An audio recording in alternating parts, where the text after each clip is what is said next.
we have a best hits slide deck.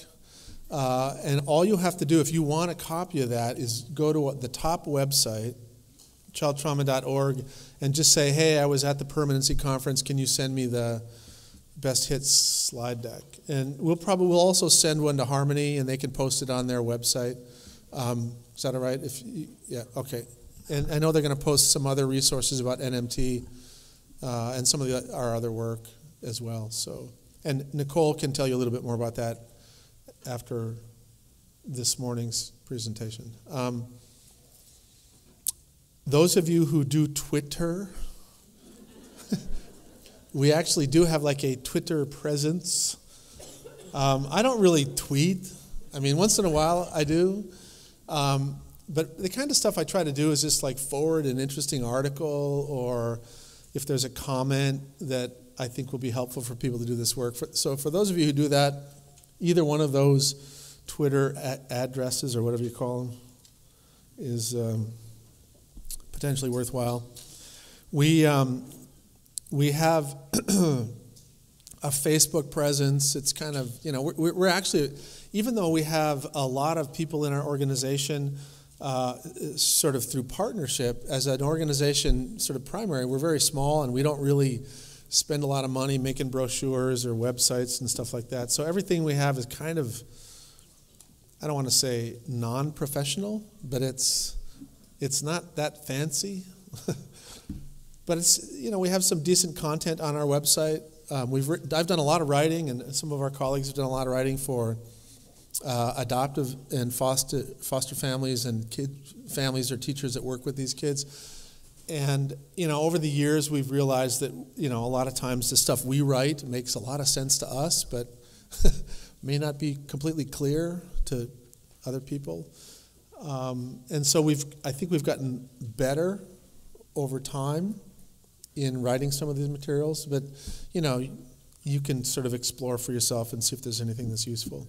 And then we have a couple of web-based resources that we're building. One is very, very old.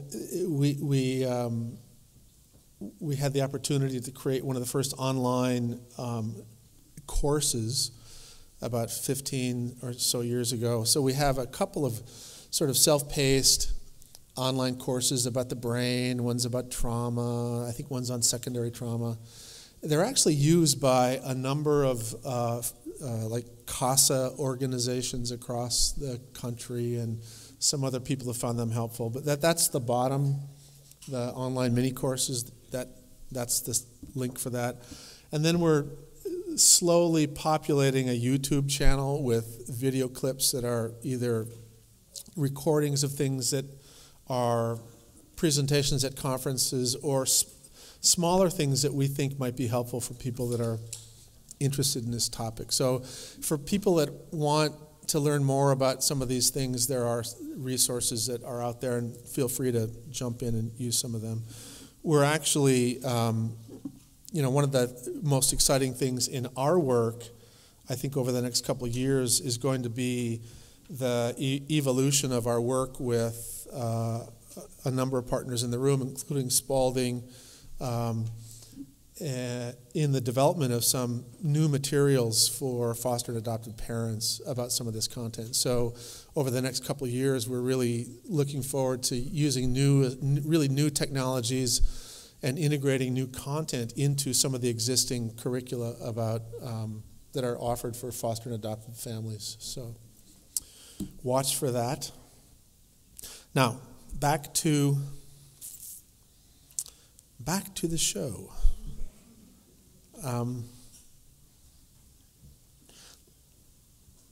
Let me start here with this. When I was in all the way back as an undergraduate in college, I was studying stress and the stress response in animal models when I was a neuroscience person. And we did work with, we didn't do work directly with humans. We did a lot of work with rats and with primates, monkeys. And And one of the things that we were studying, and many other people were studying at the time, and are still studying this in the neuroscience arena, had to do with how the pattern of stress activation resulted in completely different behavioral changes in the animal and completely different changes in the brains of these animals. And so it's interesting. I kind of grew up as a scientist actually thinking that stress was a good thing.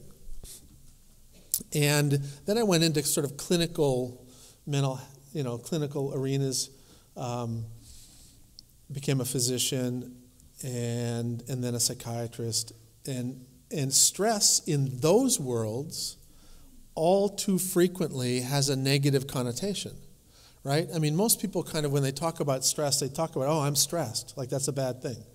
And usually they mean that they feel distressed, right? And part of what I want you to appreciate, and part of what I think is one of those learnings that can help sort of well-intended and hardworking people be more effective, is to lose your fear of stress and better understand what it is and what it isn't.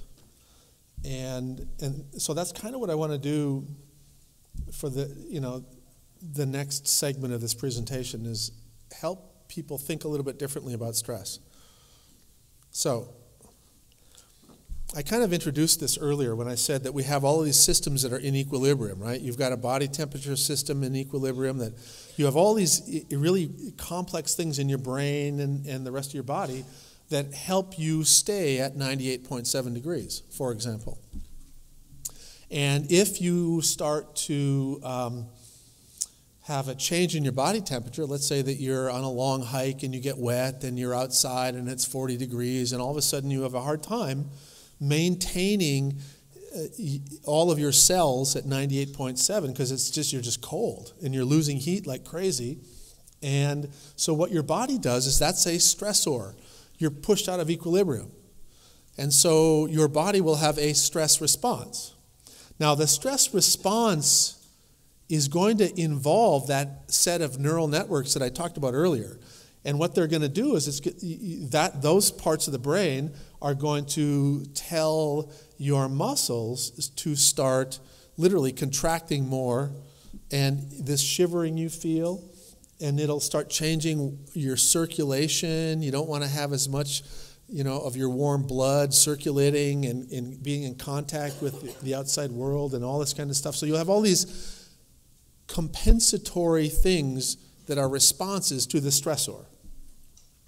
And you have that when it comes to oxygen, and you have that when it comes to body posture and blood pressure, and you've got all these internal apparatus that kind of keep you in equilibrium. We also have all kinds of external sensory apparatus that try to keep you in equilibrium in the external world. And now the interesting thing is, the internal world is like, it's fluid, and it's all these cells and all kinds of other stuff, and it's kind of this, different organs are kind of interconnected and working together. And so you've got this internal environment that you're monitoring and keeping in equilibrium. And you also have this external environment. But the external environment you have less control of. It's less predictable. And one of the things that your brain is most exquisitely sensitive to is the external relational environment. So let's back up on human beings a little bit. Let's go back 200,000 years ago, when the vast majority of human beings, really every human being on the planet, lived in small hunter-gatherer clans, small groups. And in those groups, we had developmental heterogeneity, which means that the elderly and the adults and the adolescents and the babies were all in the same space. And these groups, because we really didn't have any way to store food, right? We couldn't store food. 200,000 years ago, we probably were not cooking food either, which is a way of storing it. So the reality is, you had to get your calories every day that were going to keep you alive. And so the very real task of human beings back in the day, way back in the day, was to get enough food to eat to survive. Now, if you have 1,000 people living in a small area, that's too many people.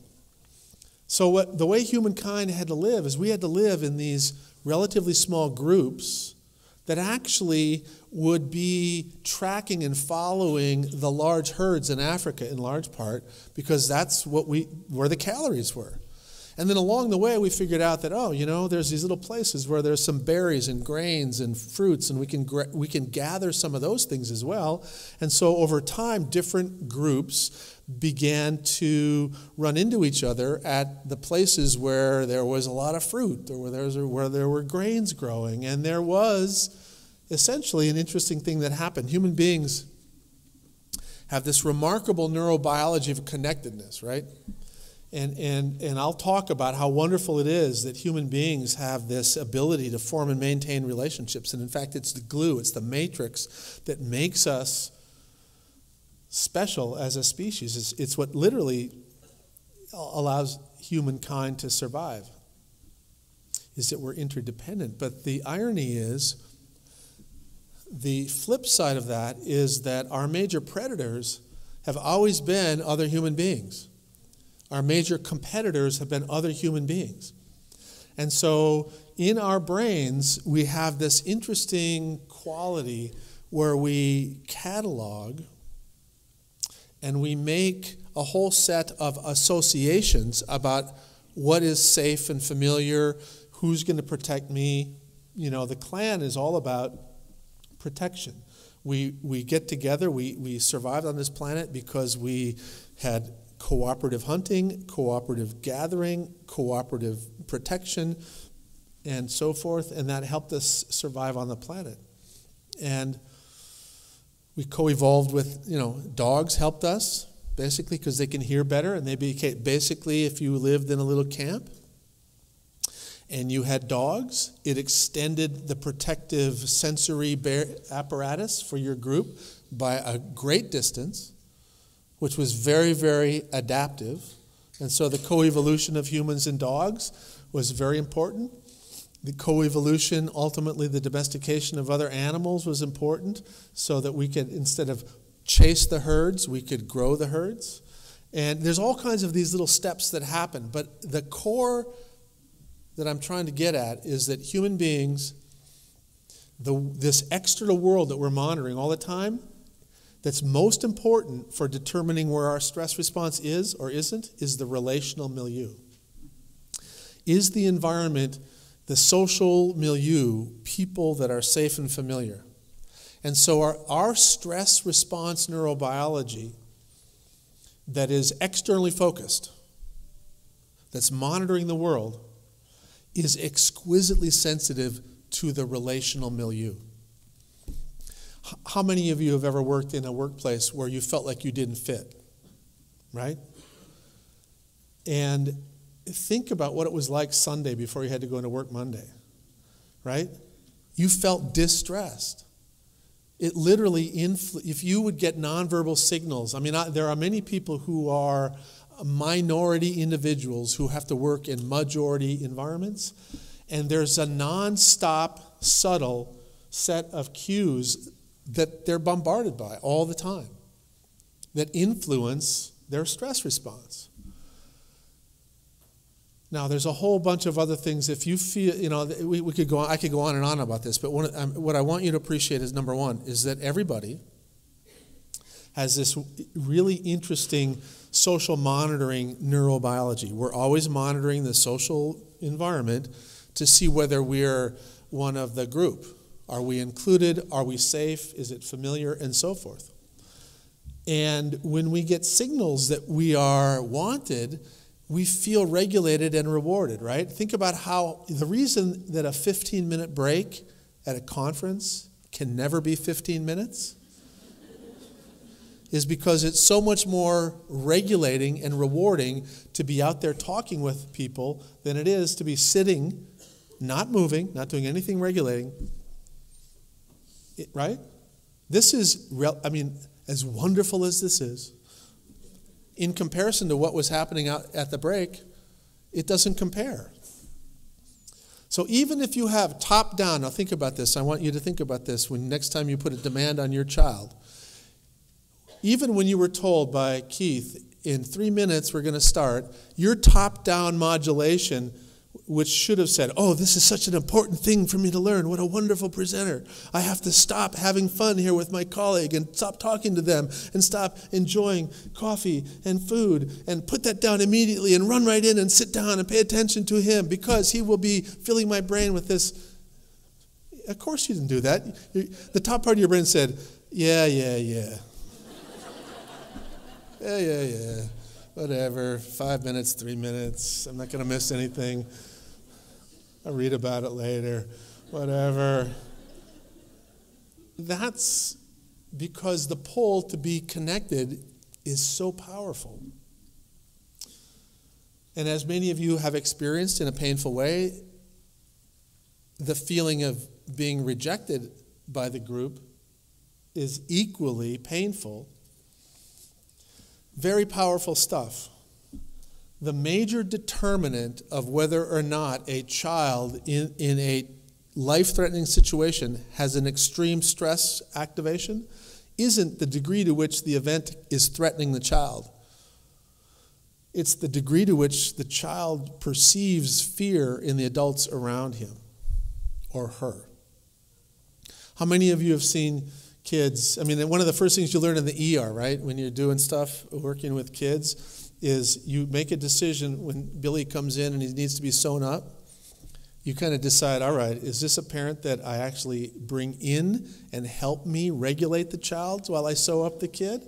Or is this somebody who I say, why don't you wait here? Because some parents can escalate their kids and other parents will regulate their kids. It's because the child is taking their cue off of the adult. Very interesting story here. You guys know what post-traumatic stress disorder is, right? Most of you, right? I mean, most of you heard of it, right? Post-traumatic stress disorder, you have this exposure to this life-threatening experience, and then over time you develop sort of these trauma-related symptoms that have all these features. You guys know what it is, right? So we have a school we worked with a long time ago, and there was a school fire. And in the school, the teachers did great. There was one classroom that we knew well in particular, where the teacher basically had all the kids stand up and let's walk out. And even though it was a potentially life-threatening situation, nobody died, thankfully, but there was a serious fire, the teacher stayed calm and all the kids stood up and they did their drill and everybody had their buddy and they walked out and everybody was fine. And the kids weren't, actually some of them were giggling, the school's burning down. I mean, it's not like, for them, because the teacher was regulated and it was no big overreaction, that there was no response. And we at the time were doing a couple of projects where we were trying to understand the evolution of post-traumatic symptoms. So when there were these big events like this, sometimes we would go out and we would see kids and talk to everybody and find out what was going on. So we go out. This is one of the schools that we saw. And there was no, as far as we could tell, there was really not even any acute trauma response, any acute anxiety response that would ultimately lead to PTSD. But about 6 months later, we get a call from a mother who says, my child has been traumatized by a school fire, and he was in a fire, and he's got these nightmares and PTSD-like stuff, and can we come and see you? I'm like, sure. And I didn't connect the dots. I had no idea in the beginning that this kid was in that fire. And over time, became clear, wait a minute, did anybody get hurt there? No, and everything else. And the mom was relating this to me, and she talked about this horrific event and how all of this stuff, and it was overwhelming and traumatizing. And I'm like, okay. And then when I found out what school it was, I'm like, what the hell's going on? Turns out that the mother was the one who was so over anxious about the fact that her kid might have been in a fire that every night she's like, okay, now you know what to do in case there's a fire, and and pretty soon this kid developed PTSD by proxy. And some of you who've done clinical work have probably seen that kind of thing. Again, the point is that these stress response systems are exquisitely sensitive to the relational milieu. Now, the reason I'm bringing this up is that very often the relational milieu of the children that we work with is characterized by parents who are living in a situation of poverty, unemployment, housing insecurity. And so the anxiety and tension that they feel literally is internalized by these children. And even though they don't have big T trauma, they have a pattern of stress activation that is unpredictable and prolonged. And it can lead to sensitization of the stress response systems and a whole set of symptoms, emotional, social, behavior, motor, and physical, that are consistent with a capital T trauma. So, and how many of you, some of you probably read recently about the neurobiological changes seen in kids in poverty, right? There are changes in certain parts of their brain. Now, that's very preliminary work, and it's, there's a lot of ifs in there. But the reason I'm bringing that up is that illustrates one of the most important patterns of stress activation that leads to sensitization and then dysfunction. So let me talk about this for a second. When we were studying this in animals, and again, this is probably 30, 35 years ago, one of the things that we had animals that were genetically different. One strain of these animals, developed a stress response apparatus that looked one way, and another one developed apparatus that looked a different way, and they were different. And in some ways, it was reflective of just the general population of all of us, is that we all have slightly different genetic capabilities to do just about everything. But then experience kind of shapes how that genetic capability is expressed. And I think probably if you think in your head, people who are, and let me change the color of this a little bit. People who are sort of pretty even, right?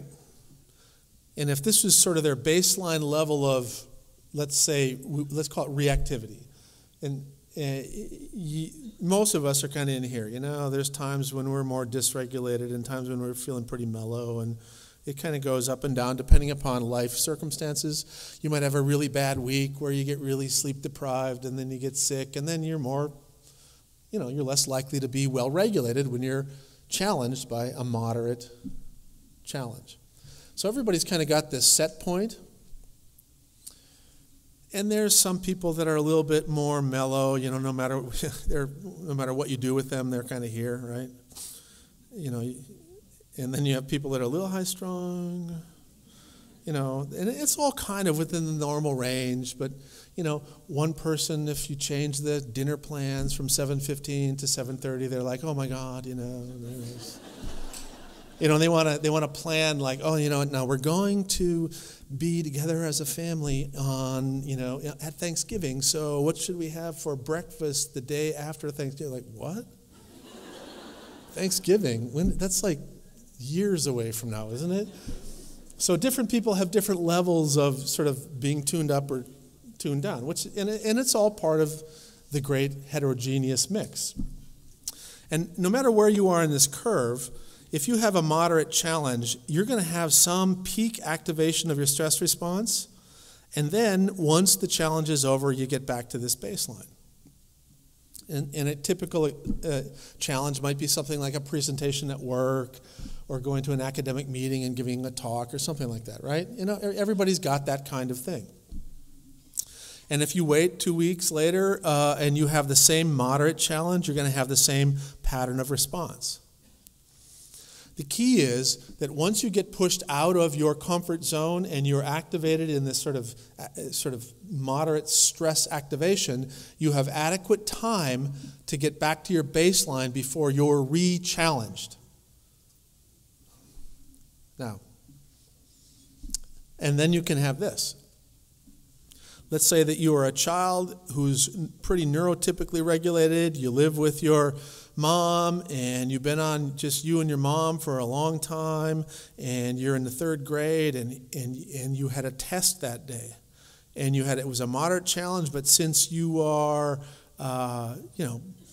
pretty well-regulated kid, and you're pretty smart, and you work hard, you did really well, and you got an A on your test. And you come back, and on your way home, you see a strange car parked at your house. And then you open the door, and there's a strange person there. And that strange person is raising his voice to your mom. And all of a sudden, before you get back to your baseline, you've got this cascade of stressful things. And this pattern of stress activation, it may be that only one of these things is actually sort of, you wouldn't even call it traumatic necessarily, but to his body, it creates a sensitizing pattern of stress activation. This guy's not nice to my mom, he yells at her, and the door slams, and you're back in your room, and then you hear your mom yelling at him, and then you hear glass break, and then you creep out, and you have dinner, and he's there, and he's looking at you funny, and you say something that says, "It's none of your business, kid," and mom says nothing back, and literally you can get this cascade of sensitizing experiences that if this happens and he stays around for a week later when you take your weekly math test, your resting heart rate, instead of being 80, is 100. Remember what I talked about state-dependent functioning? Instead of being up here in your cortex, you're down here all the time. And so that whole week, when you're going to class, instead of thinking about math, you're dysregulated and you have a hard time concentrating and focusing. And so you only internalize about 50% of what was taught. And then when you're put in a test situation, which is even a little bit more challenging, you've literally got nothing in your head. And so you hand in a test that's got basically a few scribblings. And the teacher goes, "What the hell? Last week you got 100% on this. You're not trying." And of course, because you're not trying, the teacher thinks, "Oh, that's some behavioral problem." And then there's this whole cascade of misunderstanding that goes on that has to do with the teacher trying to solve the behavioral problem instead of the regulatory problem. And so you can have a child, if you have a sensitizing pattern of activation of your stress response. Now, this could be something like, that would be one example. Another example might be, hey, you're, somebody that is one of your children is in a school shooting. And you hear about it and you rush over there, and then you see the kids come out, and then you see your child safe, but he's got blood all over him. And then is that blood? Is that blood? Is that his blood? No, it's not his blood. And then it's on TV, and then the police want to interview you, and then the next day you open the papers and you are bombarded. You can't get away from it.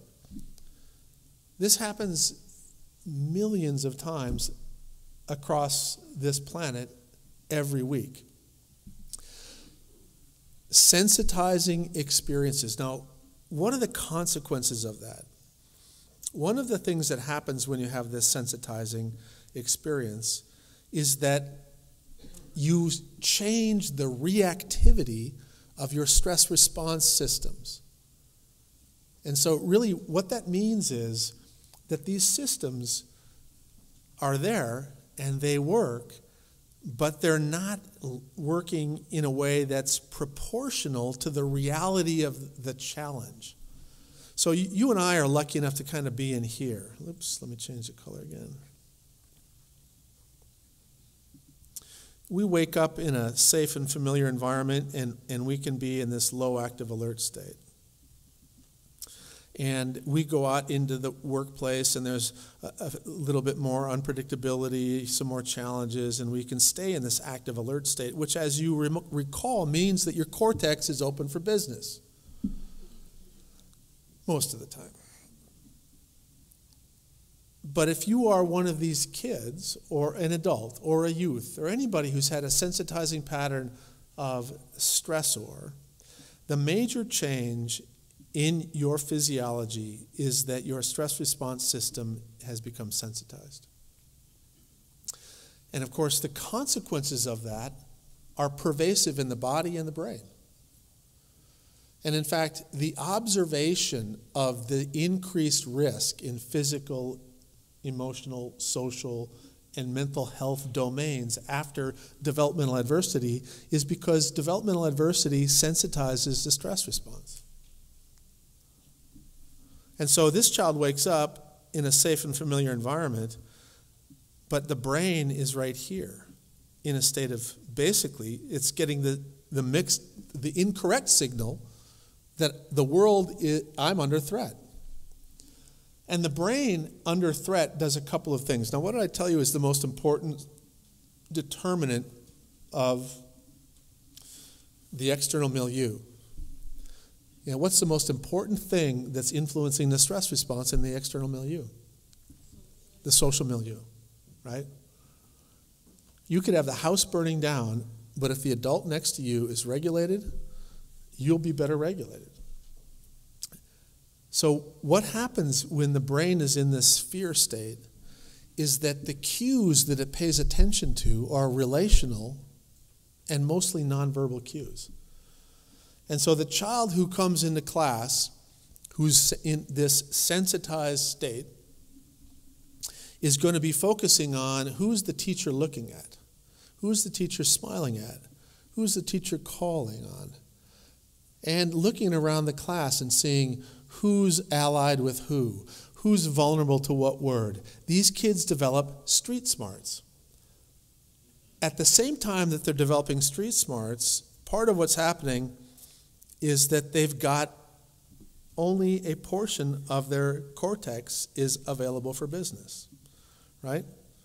So the whole part of their brain that's focusing on nonverbal cues and relational, emotional information is on, and the whole part of their brain that's focusing on traditional verbal content is partially shut down. And if the brain changes in a use-dependent way, if they're like that day after day after day after day, and then you do traditional IQ testing on them because you're having trouble, here's what you find: a verbal performance split, where the verbal scores will be relatively low in comparison to the performance skills.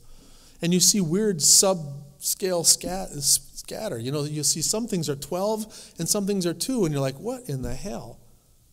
Which is a very unusual split, but it happens a lot with these kids.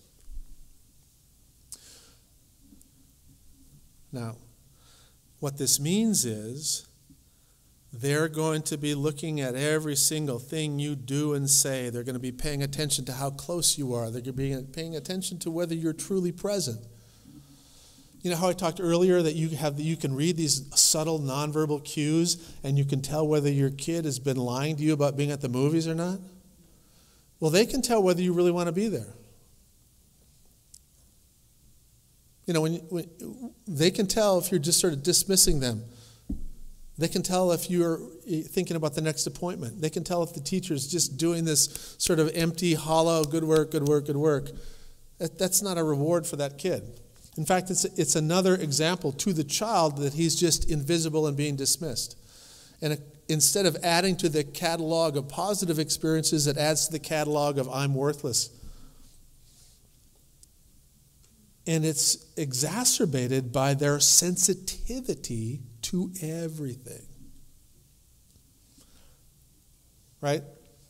I told you before, at break, you guys get up and stand up, you're putting a stress on your brain.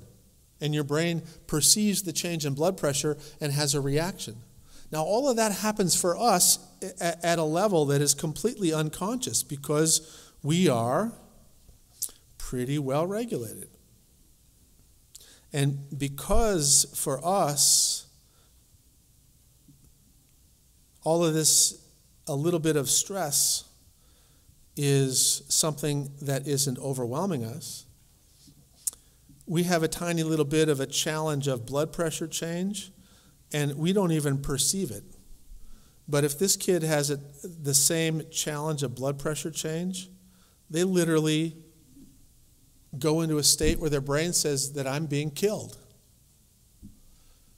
And I can tell you, all of you have seen this. You've seen like the most inexplicable meltdowns with kids when you ask them to do the tiniest little thing. And a lot of it is related to this reactivity, the sensitivity of their stress response system. So if they get sick, for example, or sleep deprived, or if they're hungry, if I get hungry, I get a little bit grumpy. If they get hungry, they get like crazy. And so, again, many of you who have parented kids like this have learned these things, right? You've learned that this has to be predictable, right? I have to make sure that as much as possible, I don't take him by surprise. I introduce novelty gradually. I think about making sure that, have you eaten? Have you done this? And then if that's all, then we'll talk about, the extra demand that I want to put on him. But you've learned that the hard way. But I can tell you that a lot of places don't learn that. The number one place that refuses to learn about these kids is school. And so they treat these kids as behavioral problems, and they use a reward and consequence model that does nothing but dysregulate them further and leads to more expulsions, suspensions, restraints, critical incidents. And again, it's not because they're evil or stupid. They don't understand these kids. Now, let's talk a little bit more about these patterns. One of the most important things that we're trying to learn about right now relates to to a concept that we're referring to as dosing. And let me explain what I mean, and then introduce some of the things that we're thinking about. So, I've kind of explained this, and I've explained a little bit about this. Now let me explain a little bit about this. So here's the good news. The very same neural networks that end up making these kids struggle with peers and have trouble in school and have fine motor discoordination and attentional problems and all that stuff, those very same systems are the same neural networks that can make somebody resilient. It's just that the systems of someone who's resilient have been activated in a very different way. They've been activated in a way that's more predictable. They've been activated in a way that's more controllable by the person. They've been activated in a way the activation is moderate. Now here's the key. The definition of moderate isn't determined by the adult, it's determined by the child. What's moderate to me is not necessarily moderate to somebody else. And so one of the major mistakes we make in all of the work we do with these kids has to do with this one-size-fits-all idea, just about everything. And we'll come back and we can sort of explore that in a minute, but let me just tell you the good news. The good news is this. These neural networks that are involved in the stress response and that become altered because of developmental trauma and that underlie so many of the problems that these kids experience, the very same systems, if you activate them in a very different pattern, you can change their set point and make it become more neurotypically regulated if they're dysregulated. And if somebody's neurotypically regulated, you can make them resilient. So the truth is, you can actually take a dysregulated child and you can give them opportunities for moderate, controllable activation of the stress response system, and they'll get to the point where they're neurotypically regulated, and if you keep giving them opportunities for this, they'll get to the point where they're resilient. And therein lies the dilemma with the adult world. What is an adequate dose of controllable, moderate activation of the stress response? Well, pause for a second. Think about your own life. I want everybody to think for a minute about, and I don't want to sort of make people feel terrible, but think about a hard thing in your life. Think about the death of a parent. Think about the death of a friend. Think about a horrible thing that happened to you. And I don't want to make people, I'm not trying to be, but I want you to think for a minute how you handled that.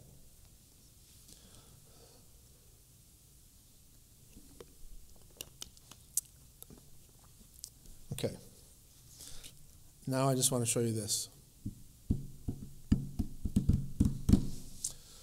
So if you, over time, we started to understand that relationships were important. I mean, one of the things that, one of the hard things about getting positive attention for the work you do is that sometimes it makes you lazy. It makes you actually believe that people that say all these nice things that, oh, we really are so good at healing trauma. And about 20 years ago, I said to this working group that we had, I said, well, why don't we actually, I know it's great, people say we're wonderful and blah, blah, blah. People call us when there's some big incident and they want our input. Why don't we actually measure whether or not we're helping people? We can just sort of self-declare that we're experts, which happens quite a bit, by the way. Why don't we actually measure? And lo and behold, we weren't very good at helping people. And the interesting thing was we couldn't figure out why some people got better and why some people didn't get better.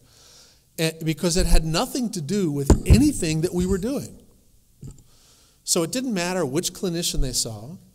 It didn't matter whether they had, which of the multiple therapeutic approaches we used. It didn't matter. We couldn't figure it out. So we did like this traditional thing. You come in, here's your symptoms, we measure them, and here we do the intervention, come and see us, and then we measure again. And it was like, hell, that's not good. Turns out, I was just sort of fooling around with, trying to run correlations. Is it hair color? It's not hair color. It turned out that initially the best correlation we got was the zip code. We're like, oh, that's kind of weird. And in fact, the zip codes that were further away from our clinic, people got better. So, I was talking about this in one of our staff meetings, and we had one of these enthusiastic neuroscience graduate students said, maybe it's pheromones. I'm like, whoa, pheromones? It's like, like the scent we give off that's like, I'm like 50 miles? Probably not pheromones, dude. Good thought, though. Good thought.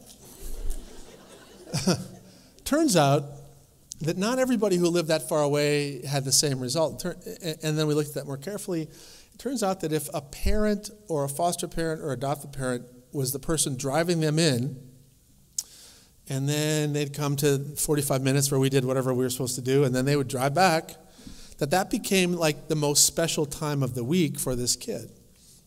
And they're in parallel with this person, and they're driving. Pattern, rhythm. How many of you had the experience of having a family meal and you go, how are you doing? Fine. How was school? Fine. What'd you learn today? Nothing. You learned nothing in school today? Nope. I'm going to call the school. Don't be a jerk, Dad. And then, can I go see Billy? I need a ride to Billy's house. I'm like, okay, whatever. So you're driving to Billy's house, and And Billy, sometimes I'm really weird. I'm worried about Billy because sometimes he smokes pot, and I'm like, whoa. I'm like, am I invisible? Like what? So they talk to you when they're parallel with you. And it's regulatory. And then, of course, when you get close to Billy's and you wave at Billy, don't wave at Billy. Okay. Now, they're better now that they're older. But I think most of you know what I'm talking about. Kids that will not talk to you when you're face-to-face, when you're parallel and you're driving, they'll talk. Or if you're walking with them. Walk and talks are really effective. And again, it's because, remember the sequence of engagement I talked about? Regulate, relate, then reason. If they're not regulated, you're not going to really connect with them. And actually, it's face-to-face is pretty intimate. One of my favorite stories about that is my wife is back here. And she said, you need to tell our youngest, Robbie, about the birds and the bees. I'm like, oh, geez, all right. I'm like, oh, God, okay. So we went out and we were playing catch in the front yard. And I said, hey, Robbie, do you know where babies come from? And we're playing catch, right? And he takes the ball and says, stop! I'm like, what? He said, turn around. And I said, okay. So he came and got next to me, and we could only have the conversation if we were back to back. It was funny. It's like, but it was so like he could not look at me. I don't want to hear it that much about it. I said, okay, you got it? Yeah, okay. I already knew that. Okay. Anyway, so I have no idea why I was telling the story. So we went out in the world. We realized that relationships had something to do with getting better. And way more than us.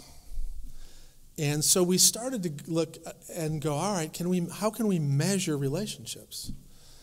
And we didn't really know exactly how to do it. We looked for a bunch of tools, and they didn't have it. So we decided to go ahead and come up with a couple things ourselves. And this is the result of one of our 2-week-long efforts to track relational interactions.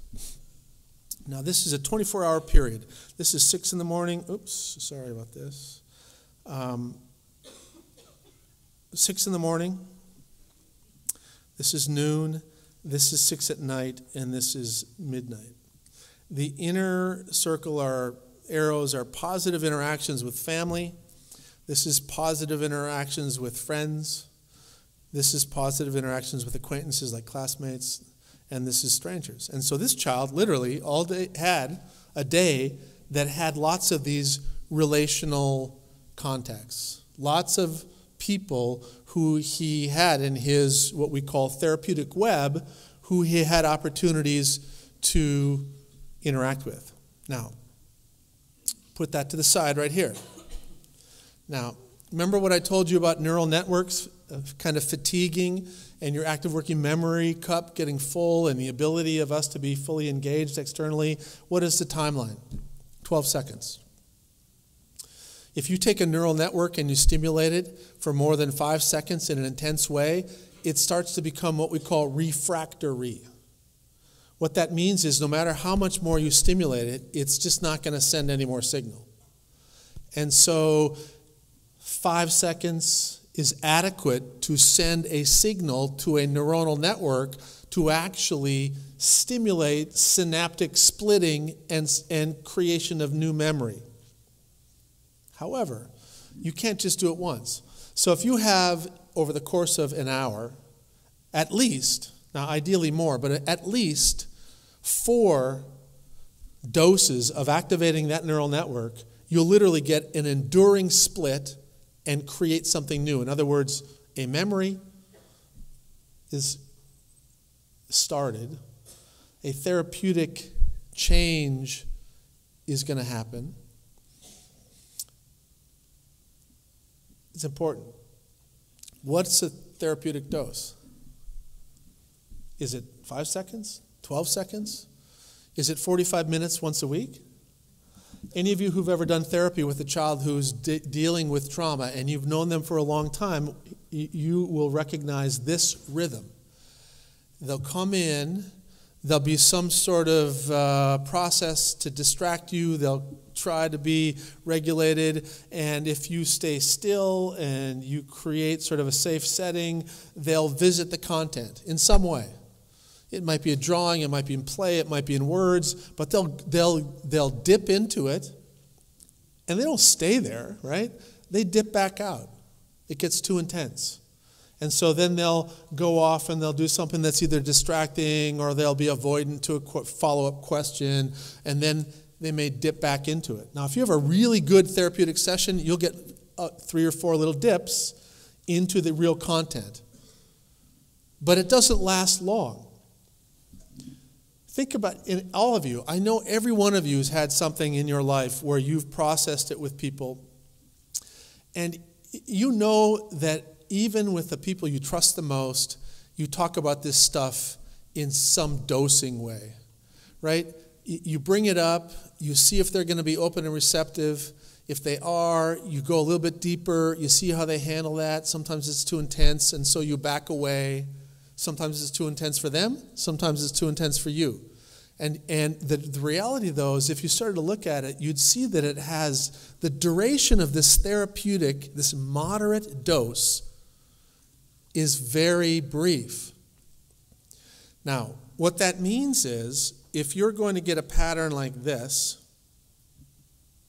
where you have controllable, moderate doses of activation of this system, where there's elements of predictability and control, you need to have a relational milieu of sufficient density. One more story. Worked with a little boy who was in his home when a home invader came, and he witnessed his mother get killed by the home invader. And the father, and I worked with the father and the child, and about, I don't know, must have been 6 to 8 weeks after we started working together, I got this frantic call from the father. He said, my son he's suicidal. It's really urgent. I think we need to come in. You know, he's trying to kill himself. I'm like, whoa. It's really rare for a 3-year-old to try to kill himself. What's going on? Said, well, I think he's just so distraught about his mom. And back up. Tell me the story. Well, we were in the grocery store and we were checking out.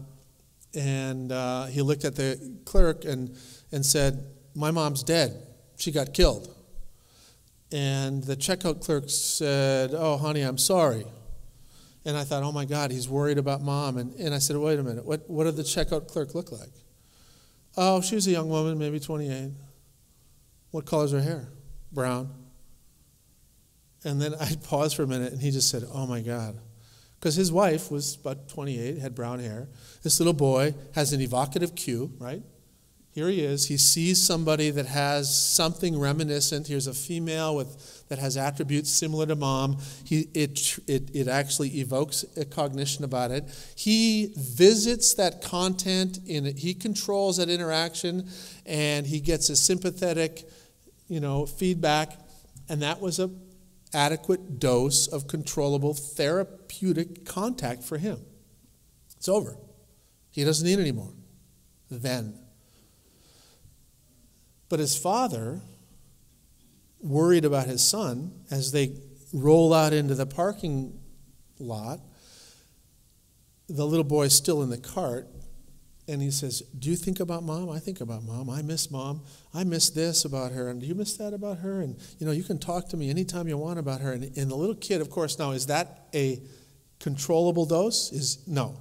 That's overwhelming to this kid. So he starts moaning, and he starts putting his hands over his ears, which is I can't think of a more obvious signal to shut up. It's like, huh? Really attuned there, Pops. Anyway, so, he's a man. What can you say? So he's doing this, and he's moaning, and Dad keeps going at it, and finally the little boy, when he pulls him out of the thing, he runs. And of course by then, remember the state-dependent functioning, he's all the way down in the lower part of his brain. He's like a chicken. Literally, his dad said he was like a chicken with his head cut off. He just ran all over the parking lot and then out into the street. And I'm like, well, the good news is that he's not suicidal. He's like, well, how do you know? I said, well, you just described a kid who was in this panicky state. And, when you're in a panicky state, you're not using the planning part of your brain. So he didn't have any big master plan to kill himself. He just ran wherever he could run, and it just happened to be that the parking lot of the supermarket is right next to a busy street. So I said, I hate to make you feel bad about this, but here's what happened. And the father of course, felt terrible, but it was a perfect example of how when you take away controllability of visiting this content from somebody else, you can sometimes be escalating them into a point that you're making it worse. This, unfortunately, is one of the dilemmas we have with one of, some of our treatments for trauma. Because TFCBT's got a protocol where you want to kind of visit this content. Now, the truth is, TFCBT, if you're regulated enough, really works well. But if you're not regulated enough and you don't have enough cortical control, it can actually serve as an evocative reminder. And I'll talk a little bit about that tomorrow. I'll give you a few examples. But again, back to relational stuff. Imagine if you had a traumatic experience you were trying to process and you lived in a social milieu like this. You'd actually have lots of opportunities to have those little doses. Because think about it. You think about your own life now. When you're going through and dealing with these things that are painful, you talk to who you want to talk to about what part of it you want to talk about for how long. And then there's times when you'll see people and you know that they're going to bring it up and you avoid them. You see who's calling. You're like, oh, God, It's like, I'm not going to take this call right now.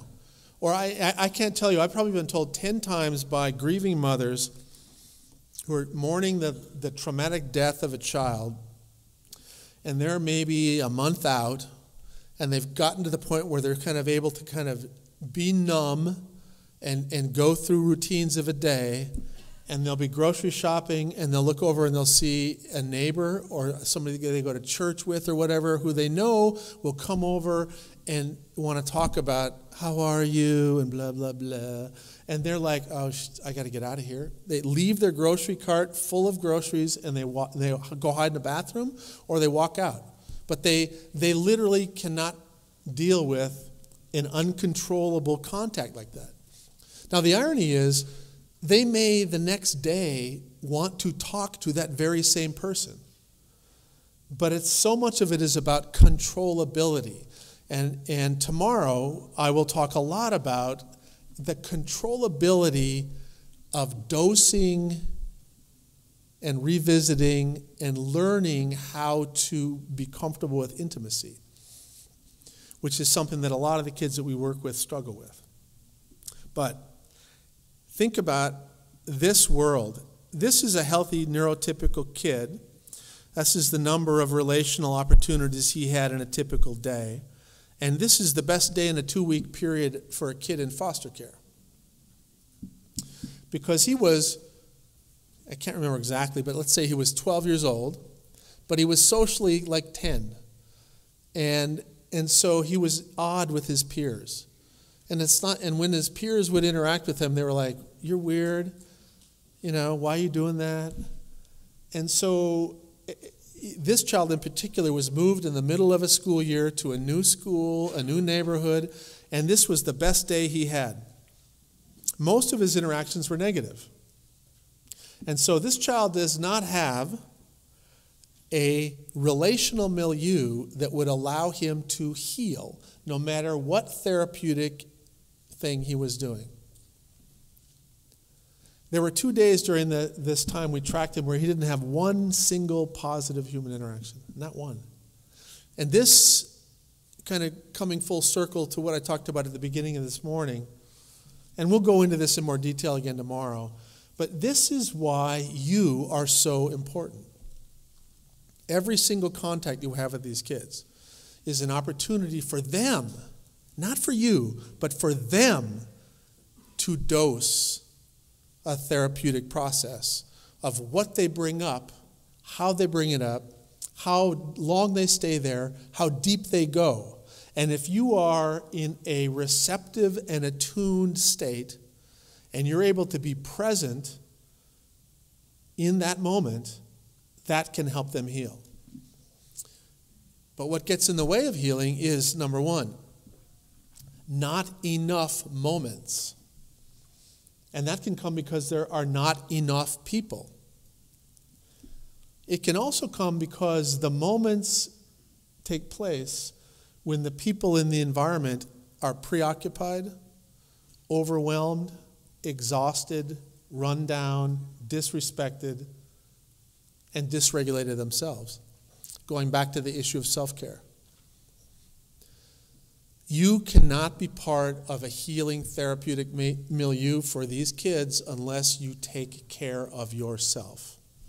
And the more regulated adults you can get into this child's life, the more opportunities that child has to do the healing required to become less dysregulated and more capable of benefiting from the environment they're in.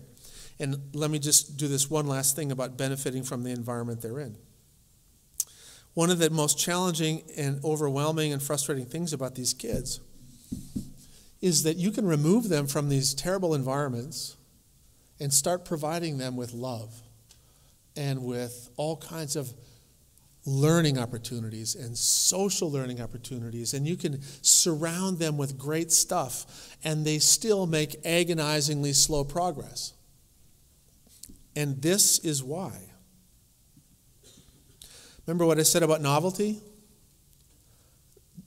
The default response of the brain to novelty is to activate your stress response. And so if you're neurotypically organized and there's a little bit of novelty introduced in school or in sport or in social situations, you will be leaving your comfort zone, but you won't be dysregulated. And so the only way to learn something new is to be exposed to novel patterns of neural activity. And so if you're regulated, that means that you can still be in a state where active working memory is open and you can internalize new content.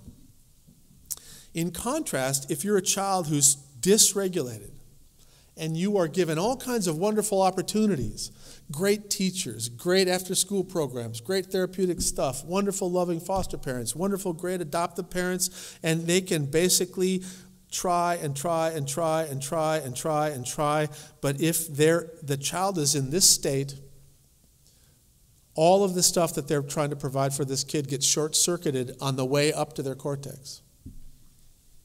And so there's inefficient uptake.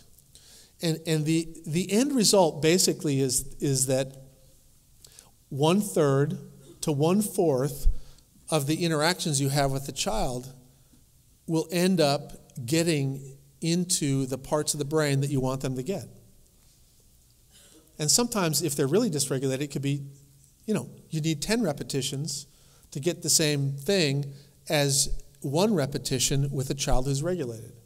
Now, of course, if you've raised kids who are regulated and then you start taking care of kids that are not regulated, you're like, this drives me nuts. How many times have I told you? How many times do I have to tell you?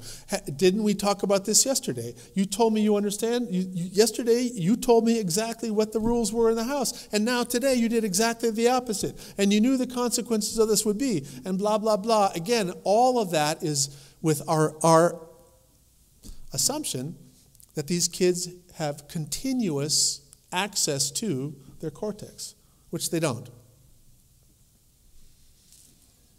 So, the end result of having a dysregulated child who's growing up in an environment, even in an enriched environment, is that even though the environment can be wonderful and have all kinds of things that should help them develop, they can't yet take advantage of it until they're regulated. And of course, they can't be regulated unless you're regulated. And their dysregulation makes you dysregulated. And if you don't, number one, understand this, your solutions tend to exacerbate the problem.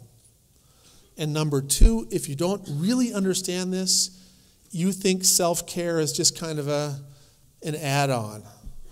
It's not an add-on. It's the core of the healing process. You cannot help these kids grow up unless you are taken care of. So it's 12:31. It's 11:31.